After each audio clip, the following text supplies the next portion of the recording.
The storm outside was relentless. Sheets of rain battered the windows. The moon's faint glow was piercing through the dark clouds, casting a ghostly light across the huge garden below. Your trembling hands were clutching the wood around the window. You were barely able to see through your tears. With a sigh, you tilted your head to glance at your family. Their silhouette is barely visible. Your younger twin brothers, always full of laughter, were now. Your parents, who had protected you all your life, are now appeared. Why, they must be sleeping. A 7-year-old, you mumble to yourself, tears scraping your big, innocent eyes.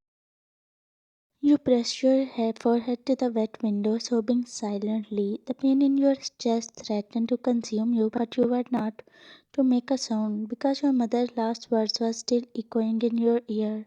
Mother, hide Vian. Don't come out. No matter what happens, stay quiet, my angel. The last words you remembered. The scenario swirling in your mind when your mother had shoved you into cramped cup beneath the staircase. You were crying, but your mother made you quiet, saying that she still had to hide your twin brothers. With that, she left, but through the wooden slats she watched. All were in the black suits, they all went upstairs.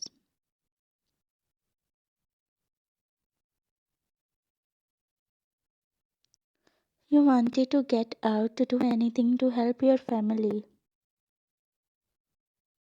Moments later, they came downstairs. Their eyes were searching for someone. It is you. But then one of them said that maybe she ran with that. They left. Once you made sure that there were no sounds coming from the living room, you quietly got out and ran to your bedroom. A shiver ran down your spine when you witnessed your family. Now, as the rain down the world, you felt completely alone. No one was there to console you.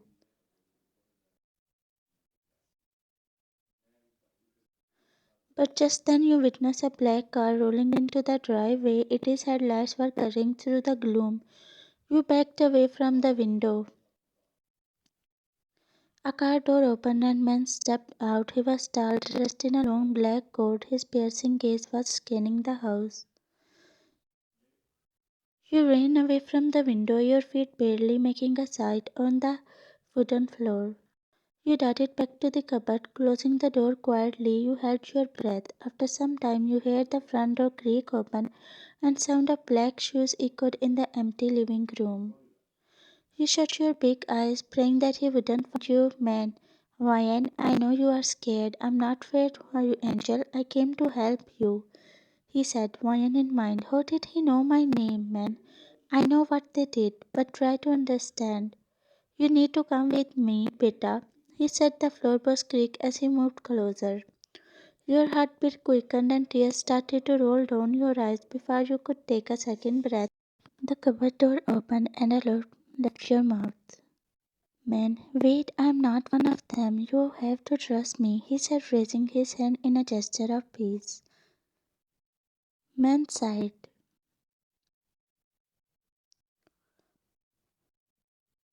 Man, they will come back sooner, and if they found you, you know what happened. Your mother hit you because she believed. Don't let that be in vain, he said. His voice became watery. You hesitated. But something in his eyes broke the fear. You found an unknown sincerity in his words. As you nodded your head, the man gave you a genuine smile and helped you out of the cupboard. As you both stepped into a cold night, you stole one glance at your home.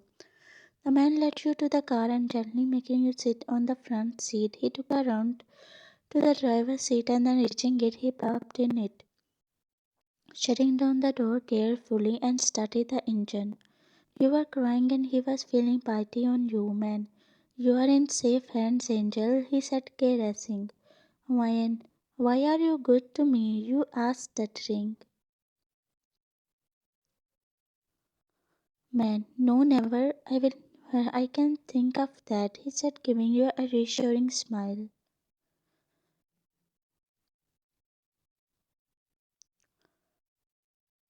Man, how do you know, Angel? He asked.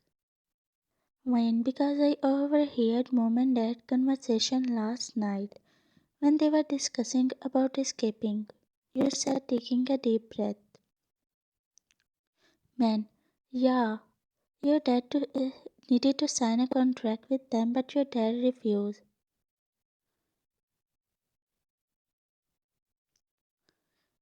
Your dad didn't care about the consequences. He said your eyes grew widen.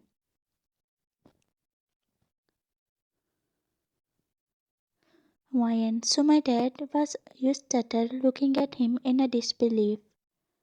Man, yeah, that is true. They didn't tell you 'cause they wanted to stay away from all of them, he said, wiping off his tears. Man, well, my name is Jeon. I am your dad's best friend, he said. Wyan, oh, thanks for saving me, you said.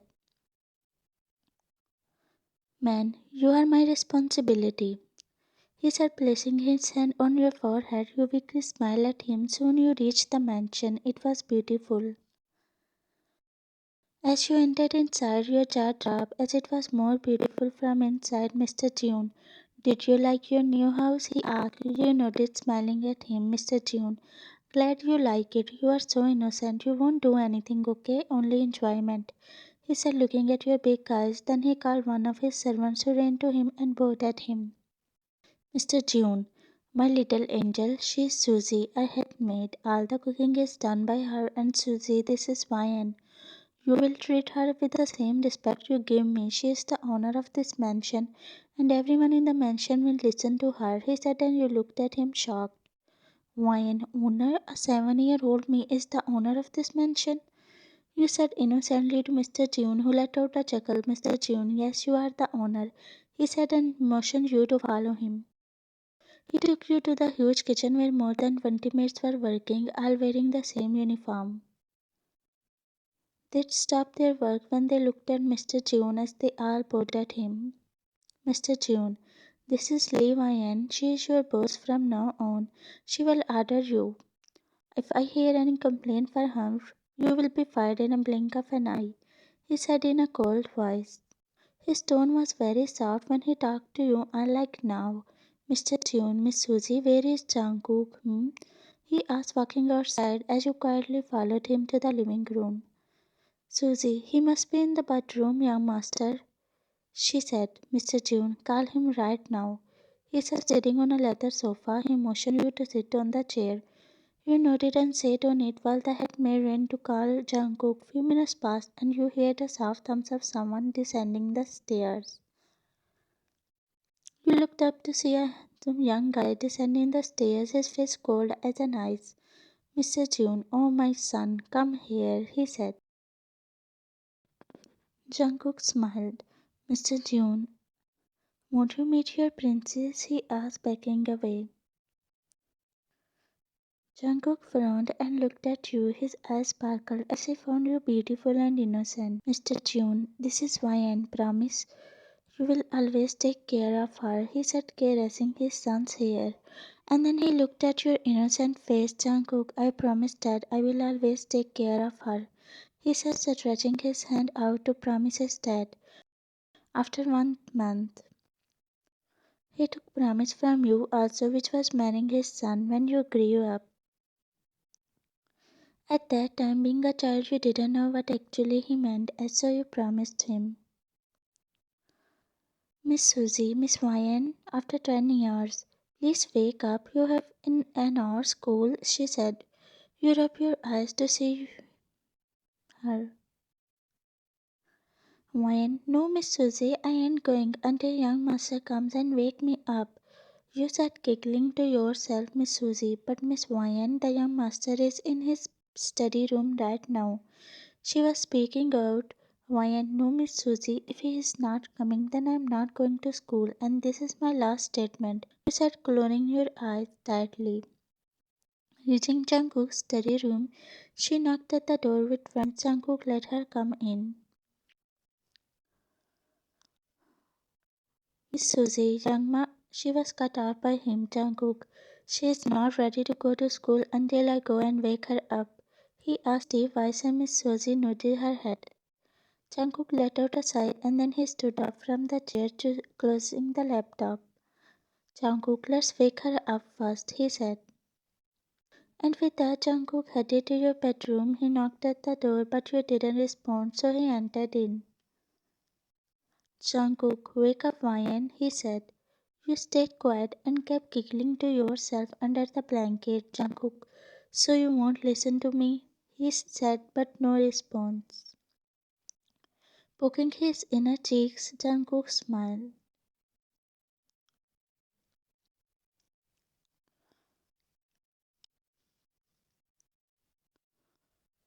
Without giving them a second glance, he pulled the blanket on you and cleared his throat, looking away. Jungkook, why you are not getting up? He said.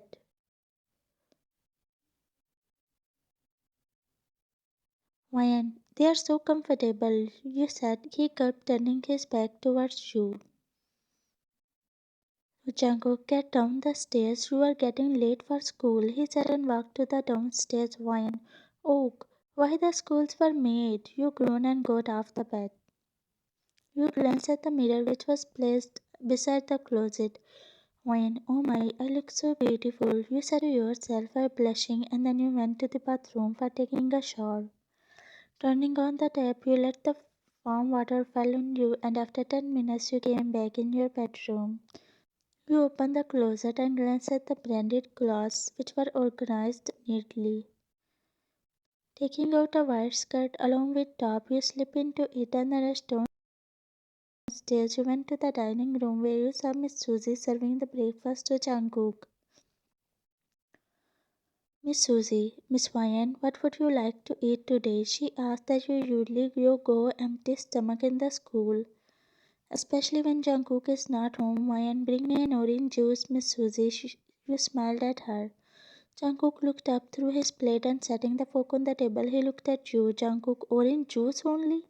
He asked, raising his eye. Miss Susie was about to tell him that usually you skip the breakfast, but you cut her off. Wine, actually I'm not feeling hungry. You weakly smiled at him. Jungkook, not feeling hungry? Miss Susie, please serve her 2 boiled eggs, bacon, mashed potatoes, and your pancakes. And also tell her that if she refuses to have the break, I won't talk to her, he said, making you gulp. Wine, Miss Susie, serve me the food. You forced a smile at her. Miss Susie nodded, smiling, and then she started to serve you the food. After some time, you had the breakfast, and it was delicious.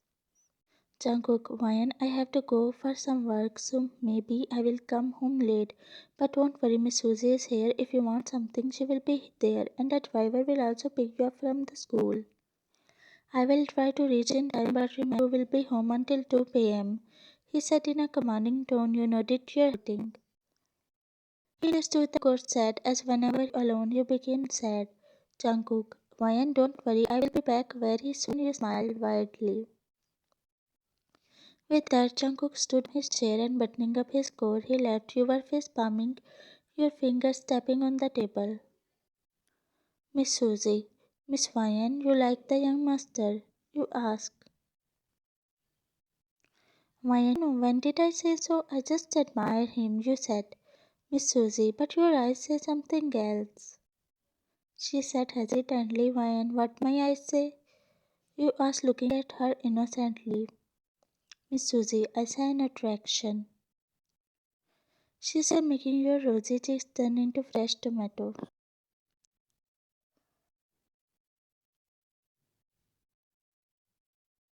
Ryan, Miss Susie, did you pack my lunchbox? I'm getting late for the school. You said nervously as you stood up from the chair. Miss Susie, it is packed, Miss Ryan. She said, handing you a lunchbox. You grab it from her hand and wearing your bag, you left for school. Time skip at 7 o'clock in the evening. You slowly stopped inside the mansion and quietly closing the door behind you, you looked around the living room. Sighing in a relief, you took the steps to the living room when you heard a deep voice behind you. Jungkook, Ryan, he said, making you jump on the floor as you whipped your head towards him. He was sitting on the living room couch, his laptop placed on his. Jungkook, who was the guy who drove you back home? He asked.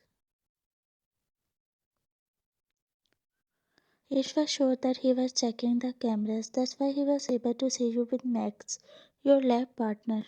You remained quiet, giving him a sheepish expression. He sighed and looked up at you through his laptop.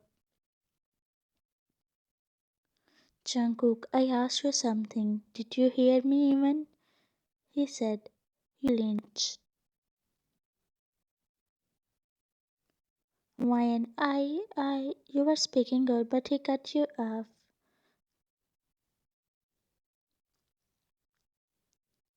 Why? He's my lab partner. We are working on a project, you said. Jungkook, Why did you say lab partner?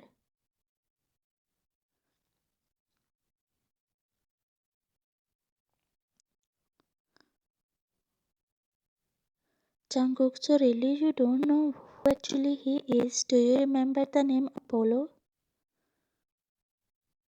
Your heart sank until you felt the ground beneath you shifted to another place. Why Apollo? You repeated and wanted to hear this name.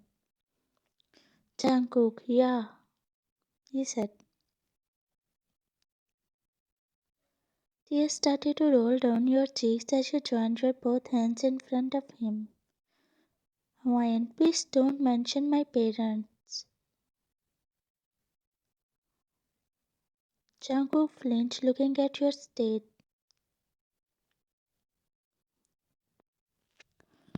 Jungkook, hey, stop crying. He wiped off your tears. Hawaiian, Mama, Dad, Minho, Jeon, you shouted your family's name. Because he didn't care, because all he was concerned about you. Jungkook, don't cry. I am with you, Angel. I just wanted to protect you.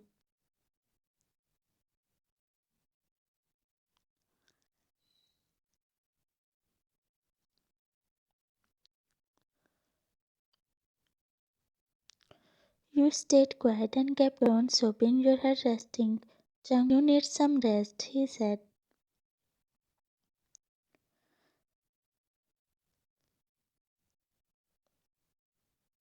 Reaching the room, you on the bed. Jungkook, just close your eyes and don't think about anything. Your parents must be proud of you, Ryan.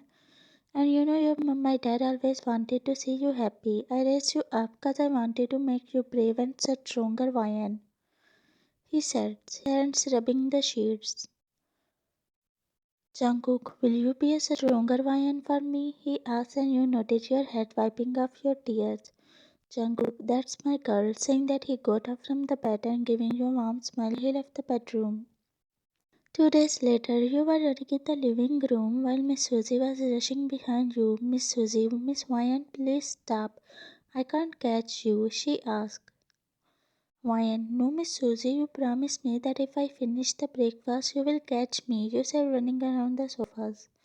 Miss Susie, but I am old, I can't. She stopped to catch the breath. Wyan, oh, Miss Susie, don't stop. It is so fun. The words froze in your mouth. You looked up to see Jungkook. Wyan, you stuttered. Jungkook, run, Wyan, run before I catch you. He said, and you smiled wildly, running around the living room. Miss Susie looked at both of you and smiled. Miss Susie, these two really cute, she murmured to herself and then went to the kitchen. You turned around to see Jungkook, but he was not following you anymore. You frowned before you could look forward. Jungkook, I caught you, Angel, he said, making you blush heavily. You chuckled. Later at night, Jungkook came back in his bedroom after taking a warm shower while he was wiping his wet hair, laying on the bed. Jungkook, hey, what are you doing in my bedroom? He asked. Why, I was not able to sleep in my room, so I came here, you said and pouted at him. Jungkook, but why you want to sleep? I mean, there is so many rooms in the mansion. He asked, stretching his wet hair shyly as he.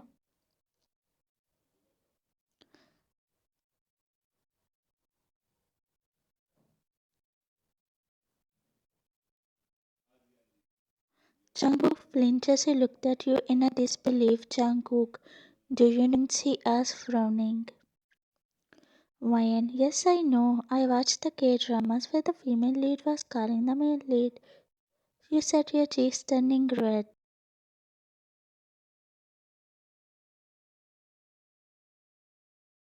Jungkook, you know what about the after the female lead? He asked, raising his eyebrows, and you smiled. You nodded your head, blushing heavily. Jungkook, so what? He left the sentence in the middle. As you nodded your head again, your eyes grew wider as you looked at him shocked. Before you could understand anything,